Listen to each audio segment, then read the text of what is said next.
Bonjour à toutes, bonjour à tous, et bienvenue dans ce nouvel épisode de Nos rebelles du futur. Le sujet ? Comment réussir nos échecs. Comment réussir nos échecs. Il se compose de 3 épisodes, et je vous propose de commencer par le premier d'entre eux. Il répondra à la question suivante, quelles sont nos 3 failles personnelles qui mènent à l'échec ? Mais d'abord une définition de l'échec, celle du petit Robert. Un échec, c'est un revers éprouvé par quelqu'un qui voit ses calculs déjoués. Synonyme, brimade, bérésina, déroute. Un échec, en fin de compte, c'est quelque chose qui a raté. C'est une mauvaise rencontre entre le projet et le réel. Je vous propose de l'illustrer avec une histoire récente.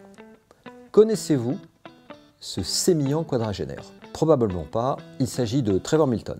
Qui est Trevor Milton ? Trevor Milton fonde en 2015 Nikola Motors Company. C'est une start-up dont l'objectif est de fabriquer des camions à hydrogène à 0 émission de carbone. Il lève 2 millions de dollars. Sa société entre en bourse en juin 2020, cours de 37 dollars. En une semaine, juste une semaine, le cours monte à 95 dollars. General Motors flaire la bonne affaire et prend 20% du capital. Sa capitalisation boursière atteint celle de Ford, qui à l'époque réalise un chiffre d'affaires de 144 millions de dollars, alors que Nikola Motors a vendu 0 camion. Mais ça ne saurait tarder, car le camion à hydrogène, ça marche mieux. Ça roule. Vidéo.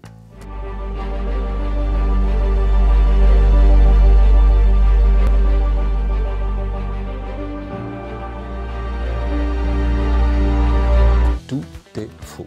Le camion est un prototype qui n'a jamais roulé. Il y arrive car il est sur une route en pente qui descend. Et parce qu'au départ, il a été poussé par les bras musclés d'une dizaine de camionneurs. Le 8 mars 2020, un cabinet conseil indépendant affirme que Nikola produit plus de mensonges à la chaîne que de camions à l'hydrogène.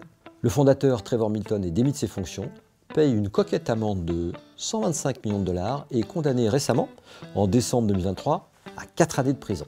La société existe toujours.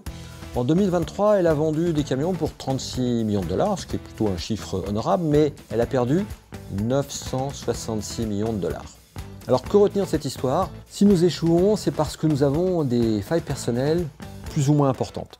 2 défauts majeurs peuvent nous mener à l'échec, mais bien utilisés, ces échecs peuvent se transformer en qualité, si on les utilise à petite dose. Premier point, Trevor Milton estimait que négliger la vie d'autrui est la marque de fabrique des grands patrons. Pour lui, l'arrogance est une qualité, le mensonge, un outil parmi d'autres pour convaincre. La bonne attitude, c'est d'être sûr de soi, sans arrogance, sans mensonge. Une mégalomanie à faible dose permet de prendre davantage confiance en soi. Deuxième point, être très légèrement mythomane révèle ce que l'on veut vraiment. Mais la bonne attitude, c'est d'être déterminé, mais pas obstiné. Parce que sinon, c'est au pied du mur qu'on voit le mieux le mur. Tout le monde est d'accord pour dire qu'on apprend de nos échecs. Et pourtant, nous sommes enclins à les cacher sous le tapis. Comme l'écrit dans son ouvrage Charles Pépin, les échecs seraient vertueux. Alors, à quoi ça sert d'échouer ? Eh bien, la réponse dans le second et prochain épisode. C'est la fin de ce premier épisode. Nous continuerons la semaine prochaine avec à quoi ça sert d'échouer. D'ici là, n'hésitez pas à partager, republier, liker nos vidéos et continuer de cultiver votre esprit rebelle. Car nos rebelles, nos futurs.